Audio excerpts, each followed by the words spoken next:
I collapsed from exhaustion at my firm, and the hospital called my parents. They never showed up. Instead, they asked the nurse when I'd be conscious enough to approve a money transfer. So I made one phone call and took back the house they lived in. This is where the story truly begins, and you won't want to miss what happens. Make sure you're subscribed to see it through to the end. We're always curious. Where in the world are you all watching from today? Let us know in the comments. The last thing I remembered was the sharp, sterile scent of blue ink from the blueprints spread across my desk. The floor-to-ceiling glass of the conference room had been reflecting the 10 p.m. skyline, and I was staring at a structural integrity line that just wouldn't resolve. My head felt like it was full of cotton, and a faint, high-pitched ringing had started in my ears. I'd told myself it was just the late hour.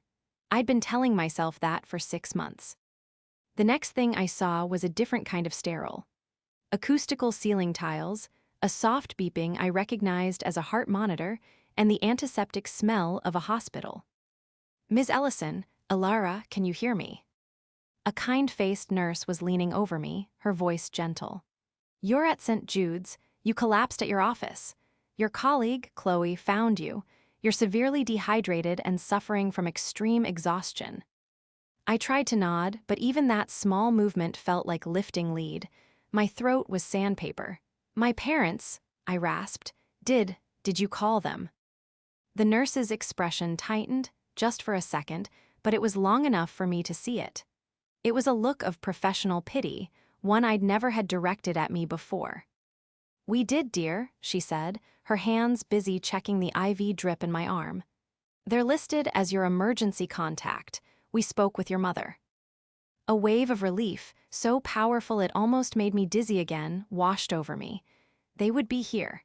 Despite everything, despite the constant tension and their endless requests for money, they would come.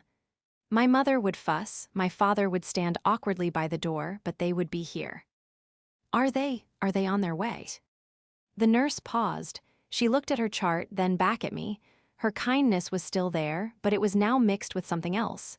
Discomfort. "Well," she began slowly, "your mother was concerned. She asked when you would be conscious." "Oh good, so they're coming." The nurse wouldn't meet my eyes. "She said she and your father had a cruise scheduled to leave tomorrow morning. She wanted to know if you'd be conscious in time to approve a money transfer for their incidentals package." The beeping of the heart monitor sped up.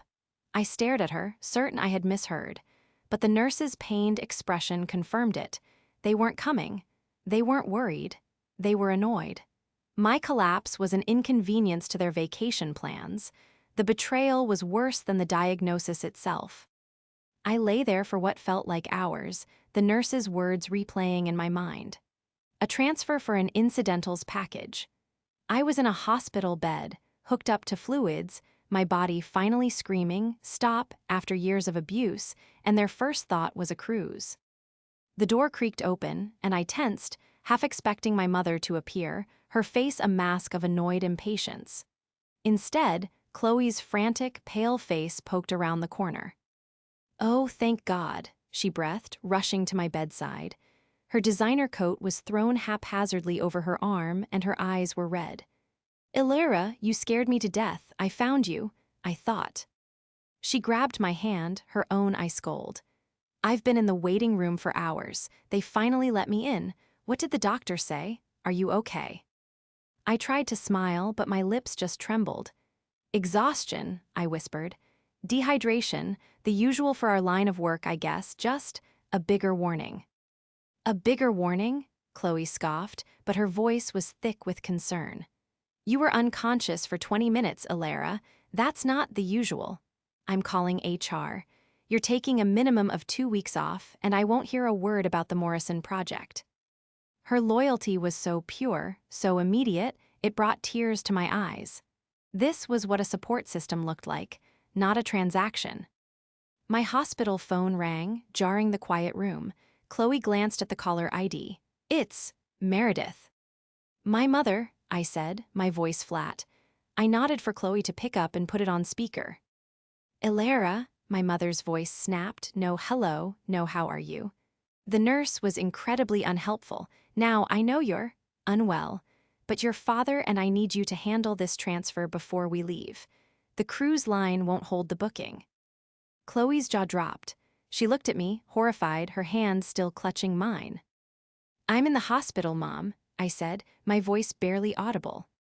"Yes, we know that," she said, exasperated. "That's why we're in a hurry. We can't very well miss this trip. You've been planning it for a year. Just get on your banking app and send the money. We'll see you when we get back. Try to rest, dear." The line clicked.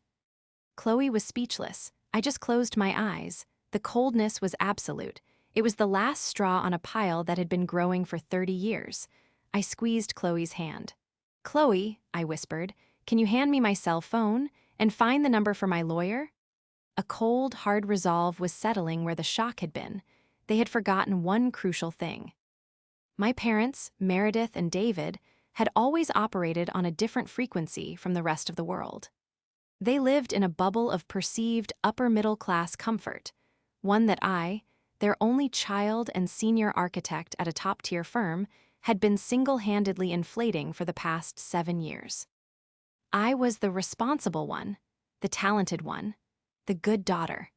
These were the titles they bestowed on me at dinner parties, right before launching into a story about their latest country club acquisition or their upcoming European river cruise. What they never mentioned was who paid for it.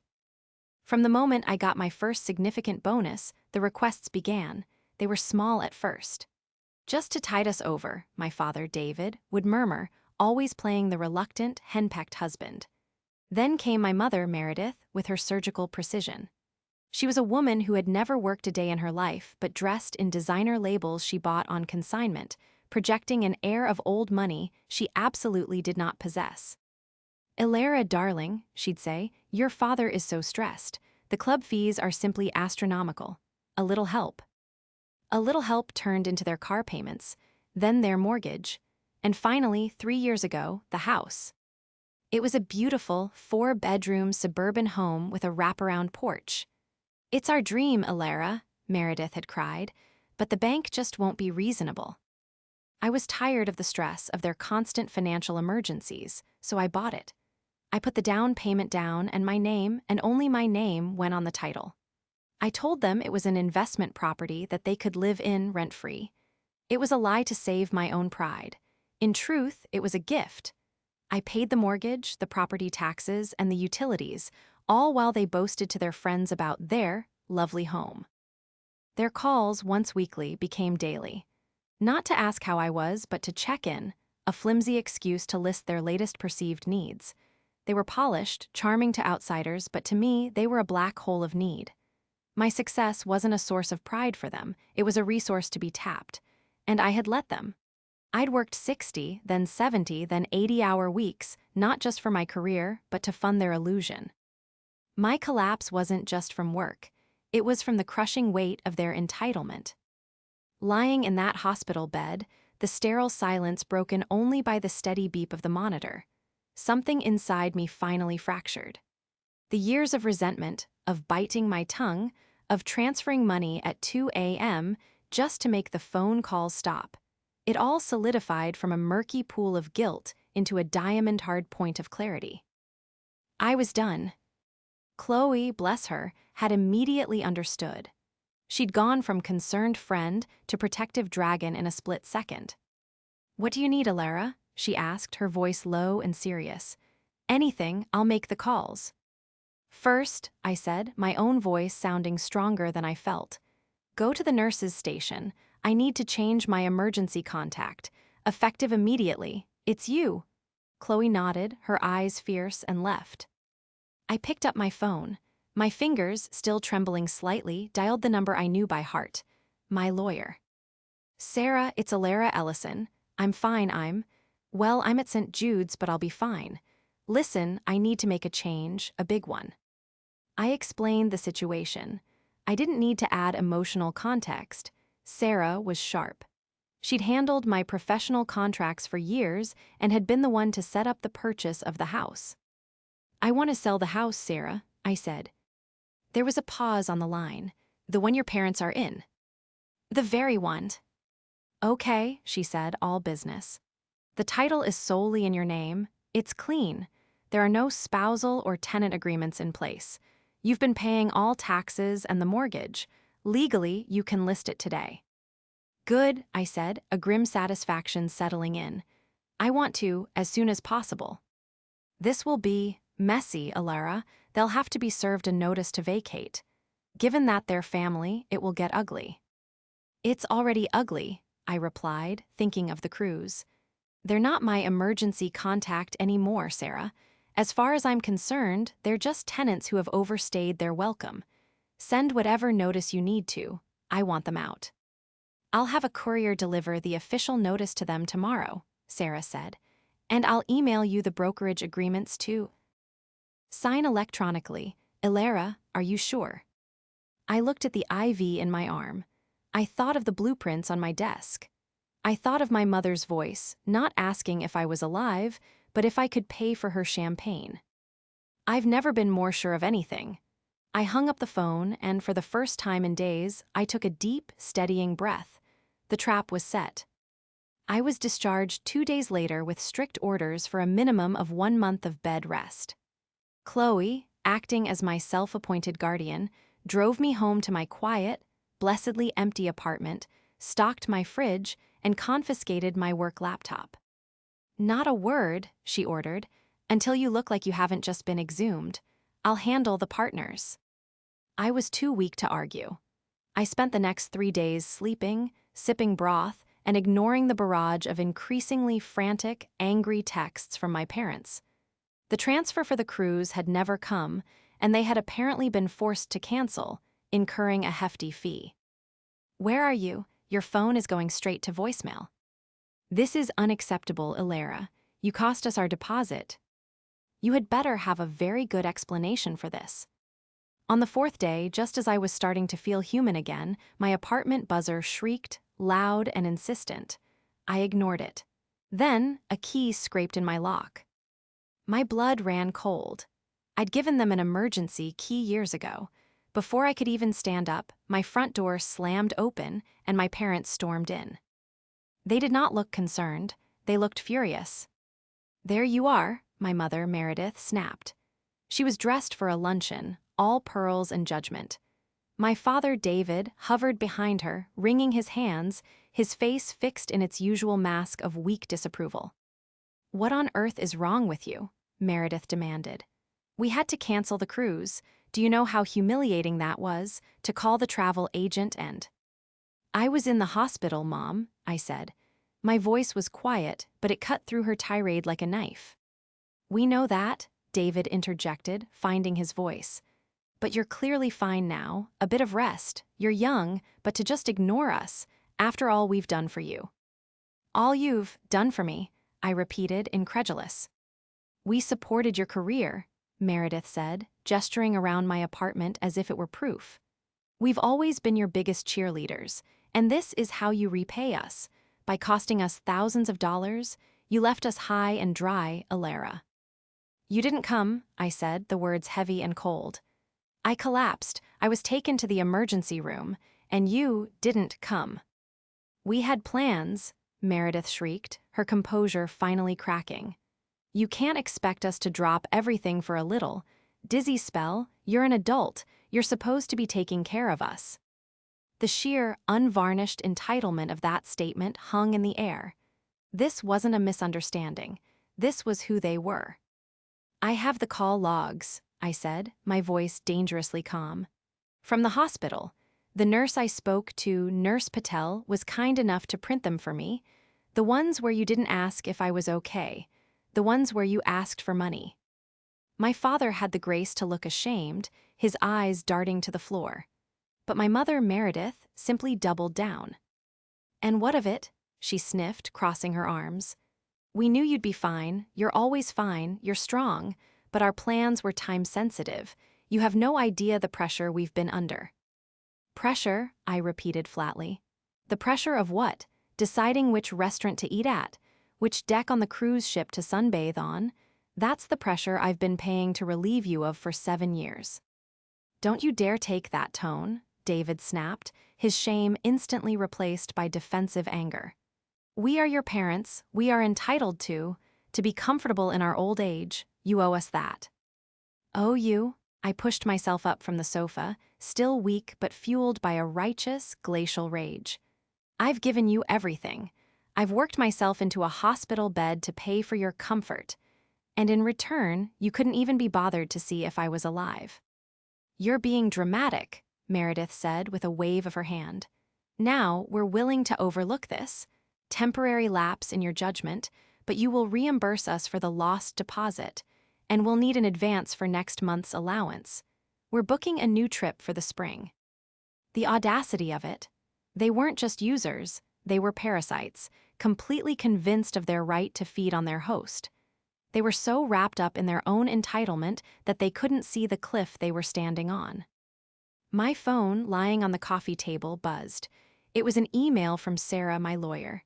The subject line was simple: done, MLS listing is active. The final piece was in place. No, I said.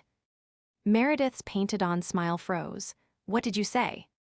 I said no, there will be no reimbursement, there will be no allowance. Not next month, not ever again. Don't be ridicule. Ohs, Alara, my father said, attempting a placating tone. We'll all feel better after a good meal. Now about the money. This is our house we're talking about. Meredith suddenly yelled, her voice pitching high. Our security, you can't just cut us off. We'll be ruined. I looked at her at the genuine panic now dawning in her eyes as she realized I was serious. And I felt nothing, just quiet. That's the interesting part, Mom, I said, picking up my phone. You just reminded me. Let's talk about your house. What about our house? David asked, his bluster fading into confusion. It's a wonderful house. You were so good to help us with it. Help you with it? I echoed. No, that's the story you told your friends. That's the story you told yourselves, but it was never the truth. I opened the email from Sarah and turned my phone screen toward them. On it was the official, public MLS listing for their address. A bright, sunny photo of the wraparound porch, a for sale banner digitally added. Meredith squinted. What is this? Is this a joke? Why is our house on the internet? It's not your house, Mom. It's my house, I said, my voice as cold and precise as a surgeon's scalpel. I bought it. I pay the mortgage. I pay the property taxes. The title, the deed, every single legal document has one name on it. Mine.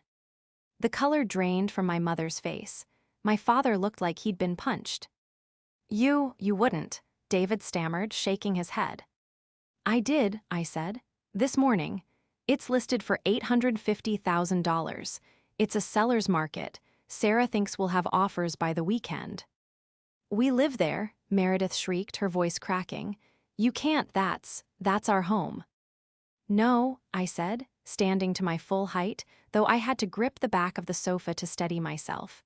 It was my investment, and you were the tenants. Tenants who haven't paid rent in 3 years.